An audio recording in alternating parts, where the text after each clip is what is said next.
بسم اللہ الرحمن الرحیم۔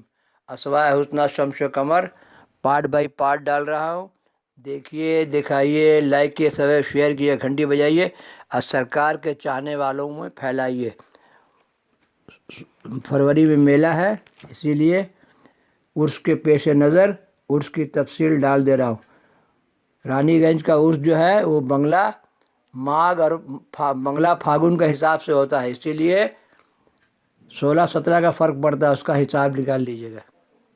اللہم صلی علی سیدنا مولانا محمد النبی الامی وآلہ وصحابہ بارک وسلم صلاۃ و سلام علیک یا رسول اللہ صلی اللہ علیہ وسلم۔ نیپال کی کہانی ڈال رہا ہوں، رانی گنج کی کہانی ڈال دیا، وعلیکم السلام۔ شریر جن خاک ستر ہو گیا، 219 پارٹ ڈال دیا، اب یہ پارٹ 220 ہے، کیفیت کا عالم۔ پٹنہ اور رانی گنج کی محفل شمع جو صرف دف پر ہوتی ہے، شامعی اور قوال سبھی باوضو مؤدب ہوتے ہیں۔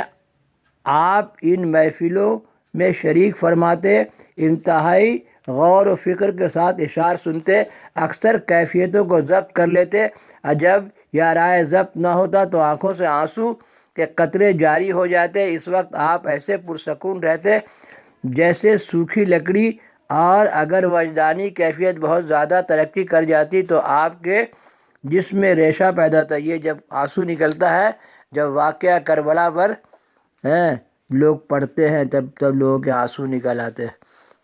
حضرت مولانا محمد فضل کریم قاضی شرع اور ادارہ شریعہ بہار کا بیان ہے کہ ایک مرتبہ خانقاہ اندرابیہ پٹنہ میں حضرت شاہ صاحب علیہ رحمہ وجدانی کیفیت طاری ہوئی۔